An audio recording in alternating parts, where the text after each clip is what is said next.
When I went to Canberra in the late 1990s, the internet barely existed.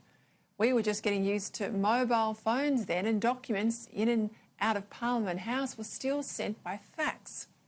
But in just the past 20-odd years of my working life so far, including a stint as Chief of Staff to the Communications Minister, the online world has exploded, so much now that none of us can live without it.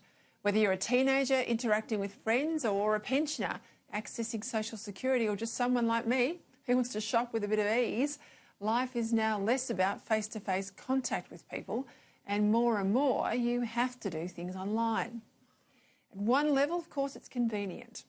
And Google's a great way to get information, and I love Instagram to share snaps with friends and family. But while human beings have had tens of thousands of years to get used to the physical world that's now policed and regulated and governed by risk-averse officialdom to make it as safe as humanly possible, arguably too safe, I have to say, given all the restrictions we have and what we can do and what we can't do. By comparison, the online world that didn't exist 3 decades back remains a contemporary version of the Wild West. Because their product is global, the Googles and the Facebooks and the Instagrams are almost impossible to tax. Because their content is produced by billions of people, the online world is almost impossible to control. And because anyone can post anything, intellectual theft, it's rampant. Along with all the opportunities that the online world has, it poses some massive challenges for national economies, for government revenues, for law enforcement, and even for the mental health of individuals, given the rise of online bullying. This week, Home Affairs Minister Peta Credlin has been in London for a meeting of the Five Eyes Intelligence Alliance. Now, jointly, that's the United States, Britain, Canada, New Zealand, and of course Australia. And they've been warned, and they are warning executives as well, but they've been told about the crimes that are occurring more and more online, and they've said to senior executives of Google, Facebook, Twitter, Microsoft and others that more must be done, particularly to combat child abuse being live streamed on the dark web. But it's not just images of children being abused live for paying customers. There's also horrors such as the live streaming of the Christchurch terror attack against peaceful worshippers in a mosque, rampant Islamist hate preaching and anti-Semitism, and the use of encrypted apps by terrorists and common criminals whose phones we could once have tapped but now find it's almost impossible. Until recently, these big online corporates have refused to cooperate with regulators and with law enforcement agencies, citing a duty to protect users' privacy, which I have to find ironic given the amount of data these companies collect on us to use and sell.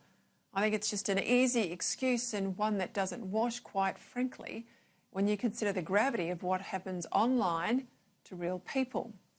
I also don't buy the argument that the online world is inherently anarchic and that supervision and regulation is impossible.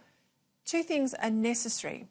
First, the senior management of all the businesses involved in the online world need to be made more personally responsible for the material they disseminate and the events they help facilitate.